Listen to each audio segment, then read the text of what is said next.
Welcome back. I'm Ryan from Blue Gaming, and today I'm going to be giving my thoughts on Spintires Mudrunner. Now, I'm not going to have this structured as one of my regular reviews because what happened between the original Mudrunners and, or the original Spintires and Spintires Mudrunner is not exactly the normal, things that go on with a game. Essentially, to kind of go down this video, I'm going to talk about what happened with the original Spintires. Then I'm going to talk about this game for people that have played the original Spintires, and then I will go into it for people that have not played a Spintires game before. So let's get right into it, starting out with the kind of controversy stuff that happened with the original Spintires. Now this involves two main entities. It involves the developer, which is a Russian guy, so I'm not even going to try to butcher his name. I'll just call him the dev. And then a publisher by the name of OV Studios.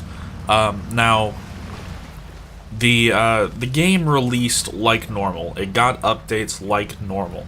Eventually, the publisher, OV, decided, hey, we're going to get out of the gaming business and stopped paying the dev. So now you have a dev who wants to work on the game to continue updating it, but he's not getting paid by the publisher, and Steam's giving the money to said publisher.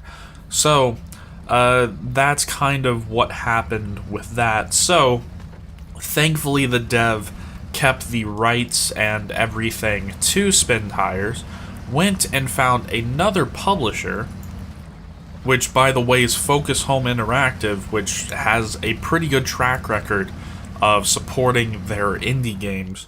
So now the dev gets to continue working on Spintires, and there's a publisher that's now paying his dev. So yeah, essentially this is just a continuation of the original Spintires, because the original Spintires stopped getting updates because the dev wasn't getting paid. So now to go on to if you've played the original Spintires, whether or not you should get this. So this is kind of a re-release of Spintires. They call it the ultimate version of Spintires. It is now on consoles instead of just being on PC. It's now on the PS4 and the Xbox One. It also comes with a new map joining the original 5 that was in the first game. It's had a complete graphics overhaul. There's now a new challenge mode that has 9 new challenges and apparently 9 dedicated maps that you can't play in the other 6 big sandbox maps. There's also 13 new vehicles, and they've updated the kind of like mud system and some other things in the background of Mudrunners, or of Spintires. So that is pretty much everything that you get in the new, upgraded, ultimate version, which is now Spintires Mudrunners. Now, the publisher and the dev understands that you are essentially just buying a new version of the same thing. Like, you're not getting a whole new game attached to Spintires. So if you own the original one, you actually get a 50% discount, which I think really helps sell it for people that liked the original Spintires. But as you can probably tell, if you didn't like the original Spintires, there isn't anything here that's going to win you over. It is still just more of the same, but with a few added extras.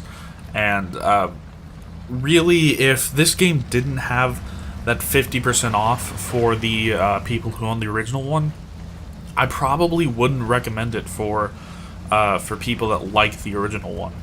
But now that the controversy's all over, the dev now has a new publisher, and you get the 50% discount, and he's still adding new stuff onto it, this is definitely something to pick up if you liked the original Spintires and you want more of it. So yeah, if you liked it, then then definitely pick this up. A few things about what they're wanting to do in the future. They're apparently wanting to add VR support, which would make this even more of a big buy. Thankfully, they fixed the camera, which is something that I heard was a big problem in the original one. I'll talk about it here in a little bit because it is still a problem, but thankfully now they have a cockpit view, so you can actually be inside the truck where the human actually is, and you can see it that way, although I don't think that that is the best camera. So, now that I've talked about it for people that have already played Spintires, let's go on to the people who haven't played Spintires before. And as you can see, this is a game where you take big vehicles, small vehicles, pretty much any kind of off-roading vehicle, and you drive them pretty much all over the wilderness.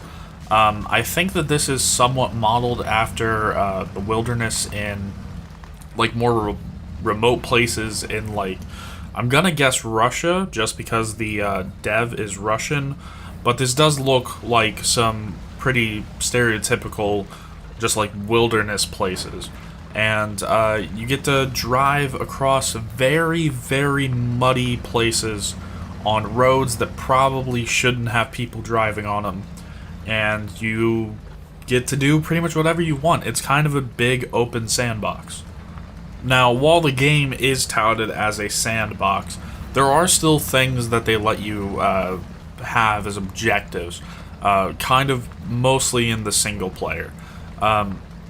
Essentially, the objectives, from what I've seen so far, is mostly go pick up logs from a logging camp and take them to another place. And that will require you to continue getting gas to make sure that your vehicle can still run, having to take really heavy items from point A to point B. And I've heard people call this like Wilderness Logging Simulator 2017, and it's not too far off. This is essentially what that is. Now, for most people, you're probably going to get kind of bored with this because it is doing the same thing over and over again, although it is mostly focused on the here and now, getting through a super muddy road going from point A to point B. And for some people, that can be kind of therapeutic or calming because there's not anything like super crazy like alerting happening. It's all pretty slow. You're going probably not any faster than like 10 miles an hour, just trying to get through super muddy roads, cross rivers, whatnot in this giant open wilderness. And so you're really going to have to think about this kind of like a wilderness logging simulator than just driving cars around. So I know that this isn't going to be for a lot of people, but if what you're seeing you like, if you like taking huge military vehicles or huge logging vehicles through the wilderness on giant muddy roads, then this is pretty much the only game out there that you can really do this. Now, this isn't all great, though, because there is still some downsides to this. Mostly, the slowness that I was talking about a little bit earlier can get a little boring after a while, but I think that's more of a personal thing than something that a lot of people are going to have. And I can only really think of two objectively bad things about this. And the first off is the camera, which you would think is kind of something subjective, but it's pretty widespread and known how bad the camera is in this game. That will be kind of like one of the biggest things that people will talk about when they talk about bad things in this game. Because the camera is terrible. You're seeing it, it looks kind of okay, but when you're actually trying to play the game and when you're actually trying to go from one place to another, the camera can actually kind of be a hindrance sometimes. And yeah, I wish that they had a better camera. Thankfully, though, in this version they did add the cockpit view, so that does alleviate some of it, but it's still a pretty terrible camera. The other thing is something for people that have multiple monitors or multiple screens. This game doesn't have windowed borderless, and I hate that. Yes, you can use things like borderless gaming to make it a pseudo windowed borderless, but at this point in time, it's 2017. I kind of just want you to have a windowed borderless mode already in the options menu. I don't think that that is too much to ask for. So yeah, that's pretty much the only two things that I really have to say bad about this game from a somewhat objective point, besides that first subjective thing that I didn't like about it. So yeah, now let's get into whether or not you should actually buy this if you haven't played Spintires before. The hardest part about this is that it does have a $30 price tag, which personally I think that is slightly too high.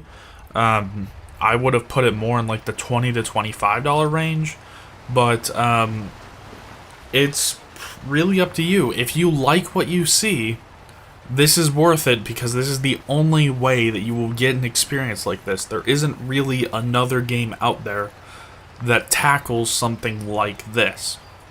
And if you want an experience like this, there's a lot of it here, so you will definitely get your money's worth. If you really want this wilderness experience, this logging experience, this mudding experience. If you don't want those things, though, then this game is definitely not for you, and I would not recommend picking this up ever. So, yeah, that's pretty much that. It's really up to a huge personal preference, because this is such a niche game.